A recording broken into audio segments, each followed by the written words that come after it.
Na semana passada, vimos como o pecado chegou aqui no mundo e como Adão e Eva foram enganados pelo adversário.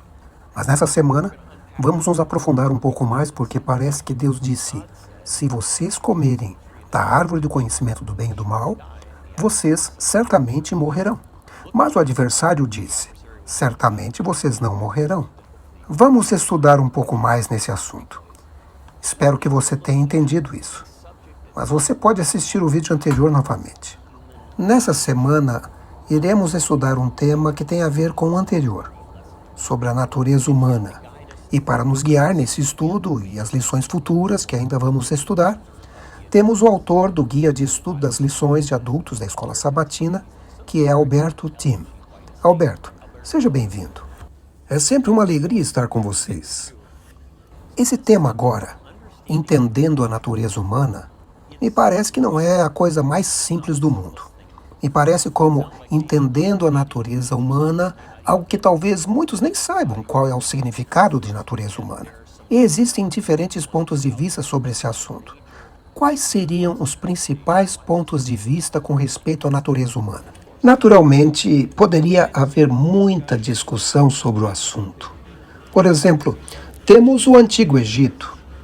E o tipo de entendimento deles, você se lembra que toda a arquitetura egípcia está baseada em como sobreviver após a morte. E as pirâmides e assim por diante. Vocês conhecem isso, mas é algo mais atual. Eu gostaria de mencionar apenas três. Uma delas é a filosofia grega e o seu entendimento dualístico da realidade e, consequentemente, também da natureza humana. Eu tenho 3 livros de Platão aqui comigo, apenas como exemplo e ilustração, porque ele modelou a maioria do nosso pensamento tradicional cristão. E para eles, definitivamente, quero dizer, para Platão, ao transcrever até certo ponto Sócrates, o corpo humano é a prisão, é o elemento material do ser humano e a prisão da alma.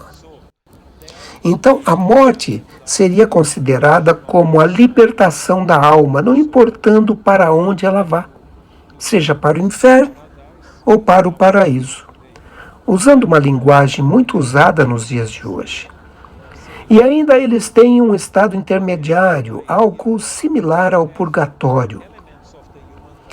Mas essa é a ideia, onde você tem esses elementos do corpo humano, seja a alma, o espírito, que sobrevive à morte. Existe um outro pensamento que nós chamamos de monismo.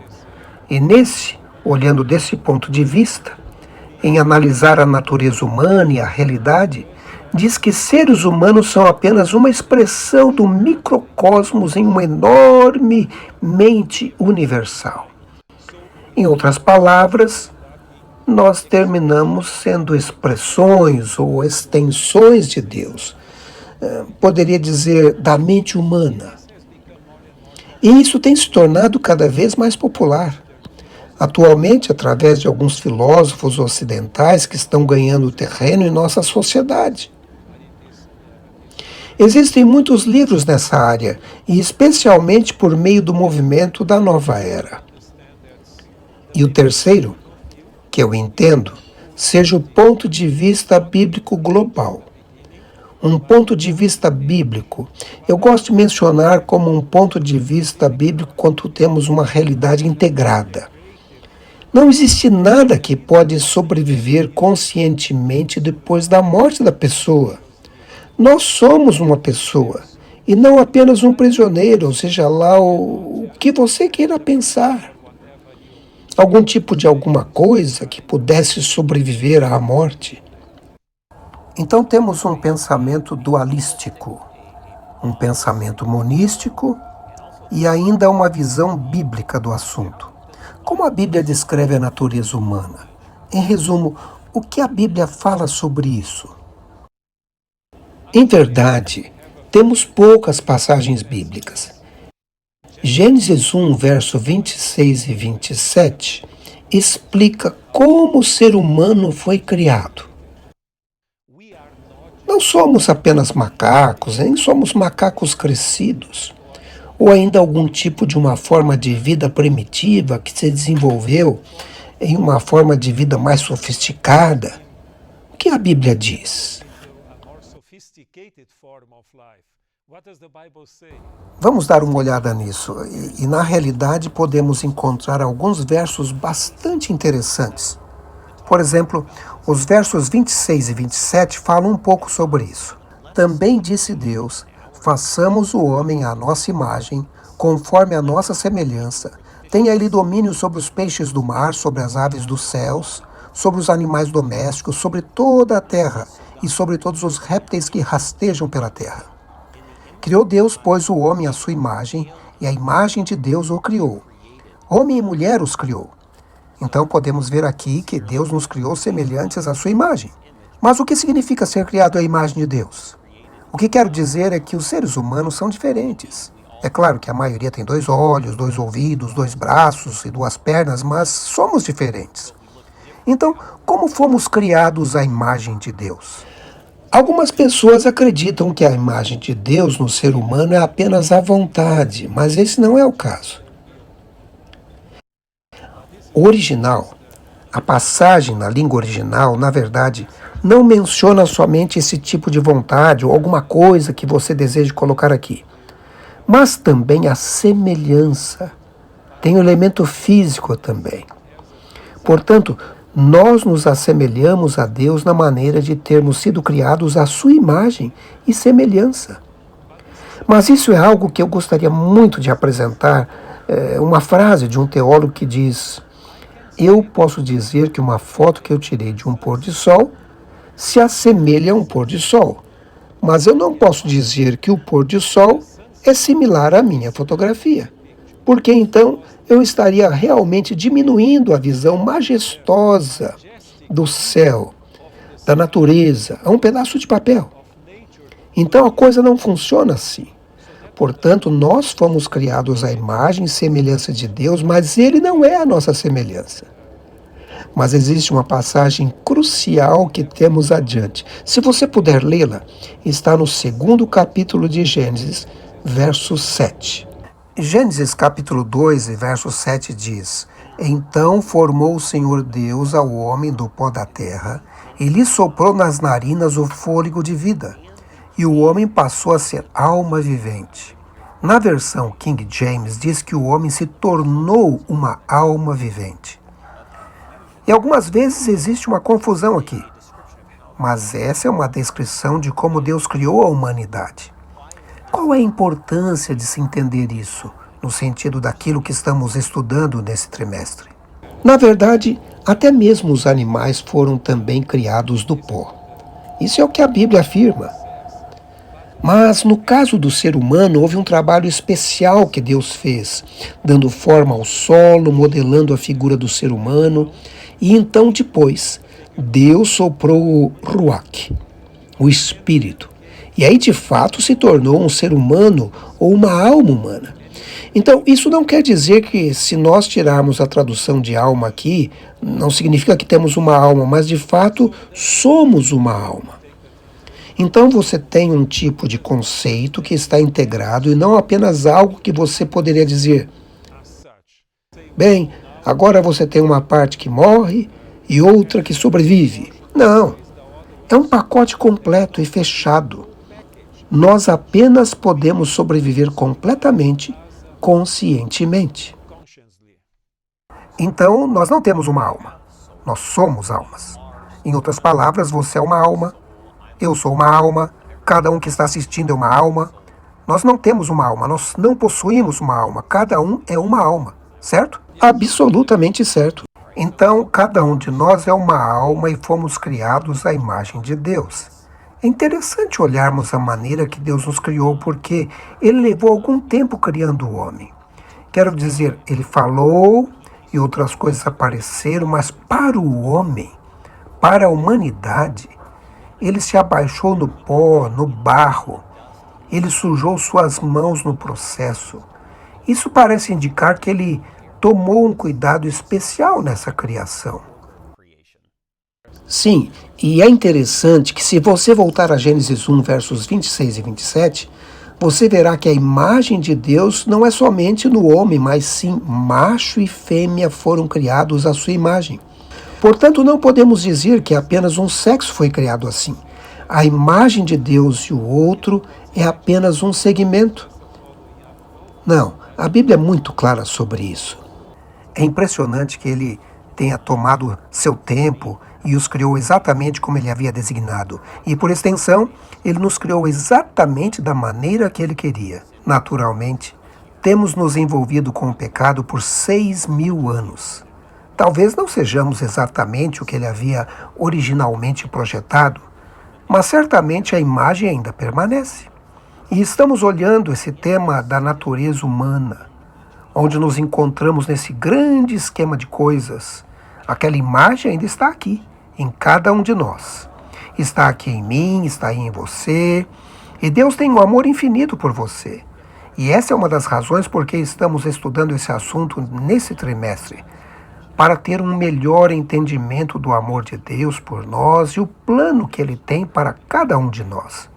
Alberto, vou ler uma passagem bíblica aqui, na verdade algumas passagens, e elas estão conectadas com o que temos estudado até agora. Vou ler Ezequiel capítulo 18, verso 4 e 20. Ezequiel 18, verso 4 diz: Eis que todas as almas são minhas, como a alma do pai, também a alma do filho é minha. A alma que pecar, essa morrerá. Então, o verso 20 diz algo parecido. A alma que pecar, essa morrerá. O filho não levará a iniquidade do pai, nem o pai a iniquidade do filho. A justiça do justo ficará sobre ele, e a perversidade do perverso cairá sobre ele. Então aqui, em ambos os versos, diz: a alma que pecar, morrerá. Então, novamente, o que é esta alma e qual o seu significado para o que estamos estudando hoje? Na verdade, essas passagens são muito poderosas, porque elas realmente destroem a noção de que uma alma é imortal por si mesma, por natureza.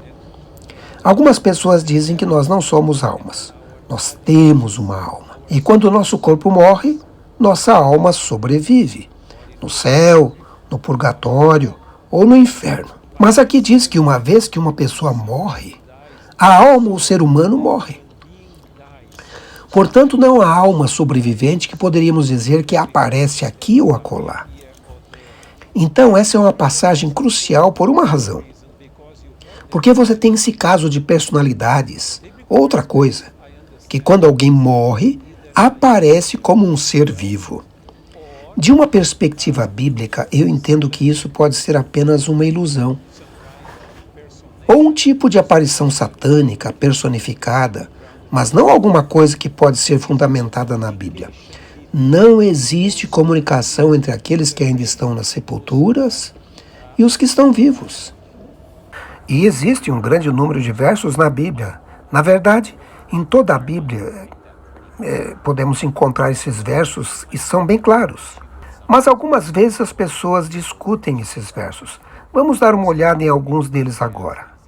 Vamos começar com o livro de Eclesiastes, capítulo 12, verso 7. E quero dizer que esses versos tornam o assunto bastante claro, vão direto ao ponto. Mas isso não faz com que algumas pessoas contestem o assunto e dizem que esses versos não são válidos. Mas vamos ler. E o pó volte à terra, como era, e o espírito volte a Deus, que o deu. Vamos fazer uma pausa aqui, Alberto. Algumas pessoas podem olhar e dizer, bem, o espírito volta a Deus que o deu, e isso pode ser uma espécie de entidade consciente, uma alma ou algo parecido. Mas não creio que é isso que o verso está dizendo, não é verdade? De fato, esse é o reverso de Gênesis 2,7, porque Gênesis 2,7 fala que havia o corpo humano e não estava vivo até Deus criar o espírito. Quero dizer, Deus mandou o espírito, ou alma. Em outras palavras, o espírito da vida chegou e aquilo tornou a pessoa viva. E agora, o que acontece é o inverso. Quando algo morre, essa vida, esse princípio de vida para de fluir. Nós não podemos explicar como isso acontece, como é que funciona. O que sabemos é que nossa vida é dependente de Deus. Não é uma extensão de Deus, porque, caso fosse assim, nós seríamos divinos. Mas Ele proveu a nossa vida e nossa vida é dependente do poder sustenedor de Deus. O que na verdade diz aqui é que a vida simplesmente para.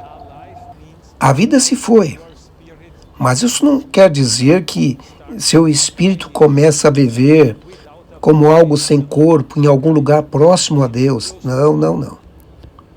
Certo.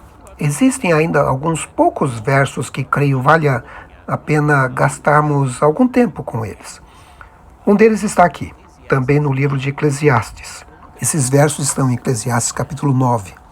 O verso 5 diz: Porque os vivos sabem que hão de morrer, mas os mortos não sabem coisa nenhuma. Nem tampouco terão eles recompensa, porque a sua memória jaz no esquecimento. Amor, ódio e inveja, para eles já pereceram. Para sempre não têm eles parte em coisa alguma do que se faz debaixo do sol. Tudo quanto tiver a mão para fazer, faze-o conforme as tuas forças, porque no além, para onde tu vais, não há obra, nem projetos, nem conhecimento, nem sabedoria alguma. Quero ver mais alguns versos aqui, Alberto. Então quero que você fale sobre eles, fazendo uma conexão entre eles. Salmo 115. Salmo 115, verso 17 diz: Os mortos não louvam o Senhor, nem os que descem à região do silêncio. E finalmente o livro de Salmos, capítulo 146. O verso 4 diz, falando da pessoa que morre: Sai-lhes o espírito e eles tornam ao pó. Nesse mesmo dia perecem todos os seus desígnios. E na versão King James diz, perecem seus pensamentos. Me parece que todos esses versos são bem diretos, bem ao ponto, muito fácil de se entender. Por que ainda tem pessoas que têm problemas para entender esse conceito tão simples apresentado na Bíblia? Bem, creio que essas passagens não são ambíguas, elas são muito claras. Mas um dos principais argumentos que são levantados contra essas passagens é que elas estão em livros poéticos. Portanto, você não pode construir uma doutrina baseada em livros poéticos ou linguagem poética, por assim dizer. Bem, sabemos naturalmente que poesia pode algumas vezes ser ambígua. Você diz alguma coisa que não é tão clara. Mas ao mesmo tempo eu poderia dizer, se não podemos contar com a poesia, por que então estão dentro da Bíblia? Deveria eu então tirar todos os livros poéticos da Bíblia? E você encontra a linguagem poética até mesmo no livro do Apocalipse. Será que os hinos do Apocalipse não são importantes? Então não haveria razão para nós cantarmos a Deus. E lembre-se, nesse caso, teríamos de apagar o Salmo 23, que é tão precioso para muitos de nós. Ou o Salmo 46 ou 91. Muitas pessoas acham realmente esperança e encorajamento em momentos de dificuldades nesses salmos. Eu não sei, mas um escritor afirmou que o livro de Salmos era o livro favorito de Jesus, porque ele o citava algumas vezes. Eu não estou dizendo que esse era o caso, mas afinal o ponto aqui é: seria a linguagem usada nos Salmos ou a linguagem usada, a linguagem poética que você mencionou, está em harmonia com o resto das Escrituras? Esse tipo de expressões poéticas, concordam com o restante das Escrituras? Eu creio que sim. Porque a esperança bíblica no Velho Testamento e a esperança cristã no Novo Testamento nunca coloca a esperança na imortalidade natural da alma, sempre a ressurreição do corpo. Portanto, dessa forma, a ressurreição apenas faz sentido se a pessoa ainda está inconsciente. Se a pessoa já estivesse em sua recompensa, seja no céu ou seja no inferno, não haveria necessidade de ressurreição do corpo, pois já estaria totalmente em decomposição. Alguns nem mais existiriam se tivessem sido consumidos por fogo ou outro caso. Mas você poderia mesmo perguntar uma coisa a mais. Mas Como pode Deus trazer alguém de uma não existência de volta para a existência? Eu não sei se você já pensou sobre isso. Isso não importa. Nós não temos meios de explicar todas as coisas que gostaríamos, porque a Bíblia provê respostas para aquilo que é importante para a nossa salvação. Mas existe algo que você pode estar certo. Esse mesmo Deus que trouxe a vida original à existência, de uma não vida para a vida, e vida existente, tem o poder de fazer a vida voltar novamente em nosso corpo para cumprir sua promessa. Como isso acontece? Como acontece a ressurreição e nos traz de volta a nossa identidade? De forma que você é Eric, e eu sou Alberto, e você que está me ouvindo agora. Isso é algo que apenas Deus pode explicar, mas sabemos que isso acontece. Alberto, deixe-me lhe perguntar mais uma questão aqui, já que estamos encaminhando para o final do nosso estudo hoje.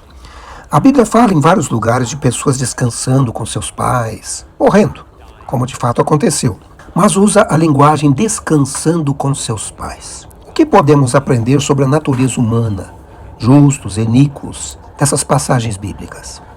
Bem, algumas pessoas poderiam usar essas passagens para dizer que agora eles estão reunidos em algum lugar. Quando a pessoa morre, ela vai se juntar a outros no paraíso, com a família, com os parentes que já morreram. Mas esse não é de fato o significado da passagem. E uma das razões, se você lê a descrição dos reis hebreus nos livros de Crônicas e Reis, você verá que essa linguagem é usada não apenas para os bons reis, mas também para os reis maus. Nesse caso, temos que admitir que se a pessoa vai para um lugar especial, para uma reunião familiar, até mesmo os reis maus irão para o mesmo lugar. Eles estarão juntos. Os maus e os bons teriam que viver juntos no mesmo lugar. Isso não faz sentido. Apenas significa que o rei, a pessoa, descansou depois do seu tempo de vida.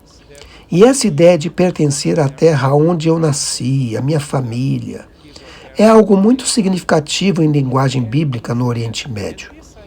Então, nesse sentido, significa apenas estar próximo a eles, ainda que seja de uma forma inconsciente.